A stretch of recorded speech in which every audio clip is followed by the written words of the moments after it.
Hai semua, salam sejahtera Malaysia. Selamat datang ke channel Fels Lifestyle. Kita kembali dengan satu lagi isu yang panas. Sebelum ini, kita mendengar beberapa pemimpin yang terkenal di Malaysia, bahkan ahli politik, presiden parti, yang telah didakwa di mahkamah. Satu persoalan yang bermain di minda ramai orang, Muhyiddin Yassin yang sedang berhadapan dengan 7 pertuduhan mahkamah baru-baru ini. Dan bila kita lihat apa yang berlaku kepada Datuk Seri Najib Razak sebelum ini, di mana beliau telah terpalit dengan skandal 1MDB, akhirnya ada suara ataupun ada pihak yang mahu Datuk Seri Najib Razak untuk letakkan jawatan. Dan begitu juga Presiden UMNO hari ini, yaitu Zahid Hamidi sebagai Timbalan Perdana Menteri, yang berhadapan 47 kes mahkamah. Beliau juga pernah ada juga pihak yang menggesa beliau untuk meletakkan jawatan.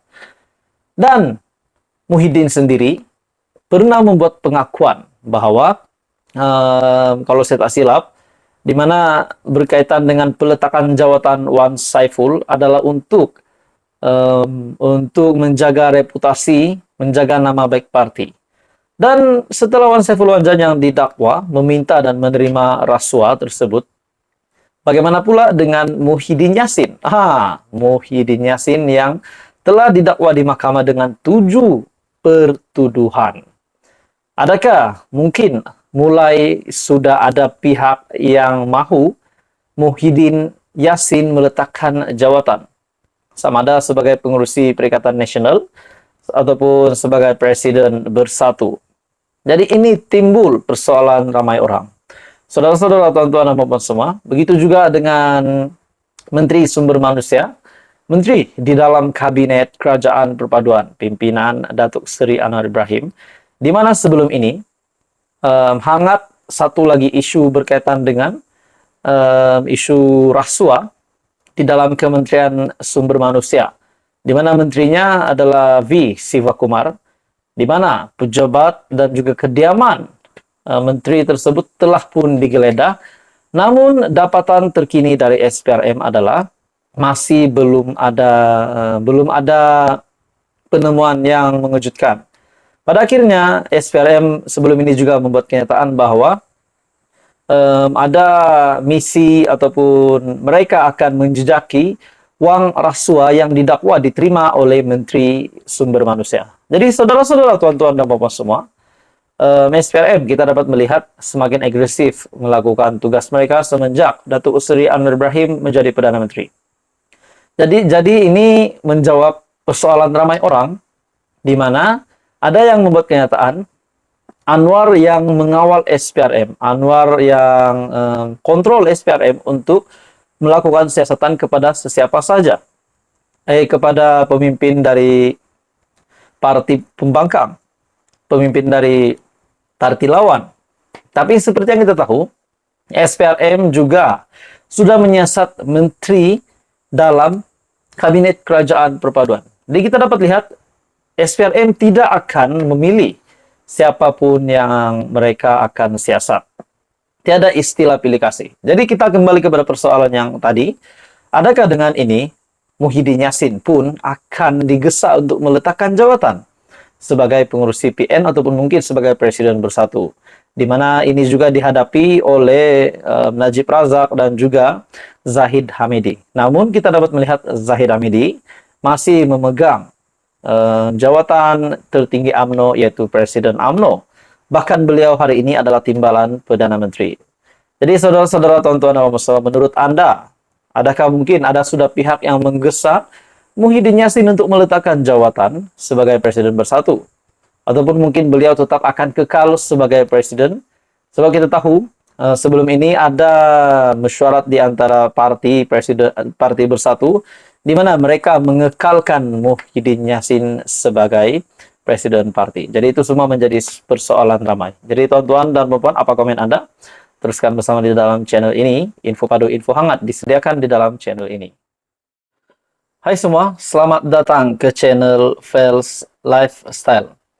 Tuan-tuan dan puan-puan, saudara-saudara semua yang menonton video ini, bagi yang pertama kali di dalam channel ini, saya meminta jasa baik Anda untuk bantu channel ini dengan menekan butang like, share, dan subscribe, dan juga kepada yang menonton video ini.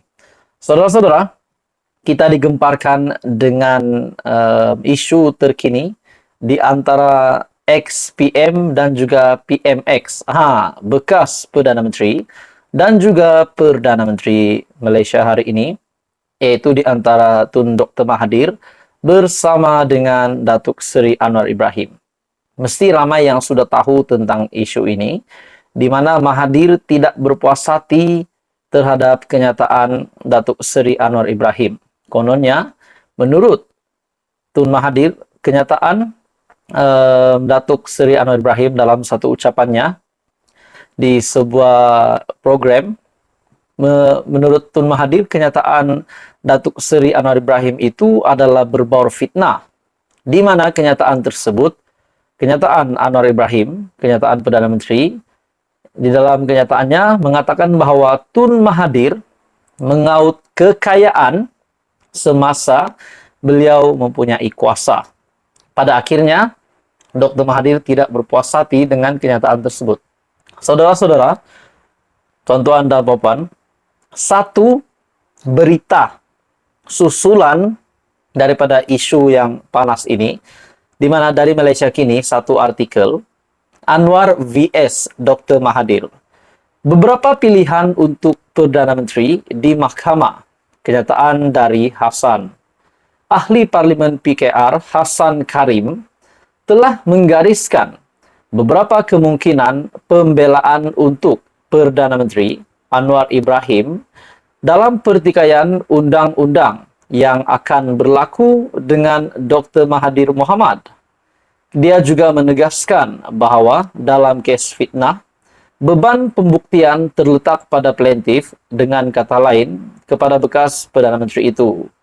Memandangkan Dr. Mahathir tidak memfailkan saman itu, ahli Parlimen Pasir Gudang itu berkata, boleh dibincangkan tanpa rasa takut untuk melakukan subjudis, sedang dipertimbangkan oleh mahkamah dan oleh itu tidak boleh diperkatakan di halayak ramai. Mahathir perlu membuktikan di mahkamah bahawa ucapan Anwar yang didakwa memfitnahnya adalah merujuk kepada dirinya Mahathir Mohamad, bukan orang lain. Saudara-saudara, adakah dengan kenyataan dari ahli Parlimen PKR ini dari Pakatan Harapan, adakah dengan kenyataan ini menunjukkan bahawa mungkin Tun Dr. Mahathir akan kalah di mahkamah? Itu persoalannya. Siapakah yang akan menang antara kedua mereka ini, antara Tun Dr. Mahathir dan juga Perdana Menteri Anwar Ibrahim? Kalau benar memang Mahathir akan kalah, belum pun mereka berjumpa di mahkamah, adakah ini satu petanda bahawa Dr. Mahathir akan kalah? Seperti yang ramai buat kenyataan, ada juga, tidak boleh dinafikan, ada juga yang menyokong Dr. Mahathir. Namun, memang ada juga yang menyokong Datuk Seri Anwar Ibrahim. Sebelum ini, Anwar Ibrahim telah membuat kenyataan bahawa dia akan memberikan bukti, akan bagi bukti bahawa memang benar apa yang dinyatakan beliau itu, memang benar bahawa Dr. Mahathir memang mengaut kekayaan semasa beliau menjadi pemimpin berkuasa sebelum ini. Jadi kalau benar Dr. Mahathir dapat membuktikan apakah yang akan berlaku kepada Dr. Mahathir. Dalam artikel ini, jika ucapan Anwar yang didakwa Mahathir sebagai fitnah, maka fitnah itu dipanggil slander, yaitu ucapan lisan. Seterusnya, jika ucapan lisan itu diterbitkan dalam bentuk tulisan, maka fitnah sedemikian dipanggil libel. Seterusnya, Mahathir kena membuktikan di hadapan mahkamah, di hadapan hakim, bahawa kata-kata yang diucapkan oleh Anwar secara lisan itu adalah membawa makna fitnah atau bersifat fitnah defamatory. Seterusnya, Mahathir kena membuktikan bahawa Anwar mempunyai niat jahat ketika mengeluarkan kata-kata yang dianggap memfitnah itu. Kenyataannya pada satu kenyataan hari ini. Jadi, saudara-saudara, apa yang dinyatakan Hassan ini, adakah ini menunjukkan Dr. Mahathir belum pun berjumpa dengan Datuk Seri Anwar Ibrahim di mahkamah, sudah kalah. Nah, menurut Anda, tuan-tuan dan semua, siapakah yang akan dibuktikan bersalah? Adakah kenyataan Datuk Seri Anwar Ibrahim itu benar, ataupun apa yang dinyatakan Dr. Mahathir itu yang benar? Teruskan bersama di dalam channel ini. Untuk info yang lain, jangan lupa tekan butang like, share, dan subscribe.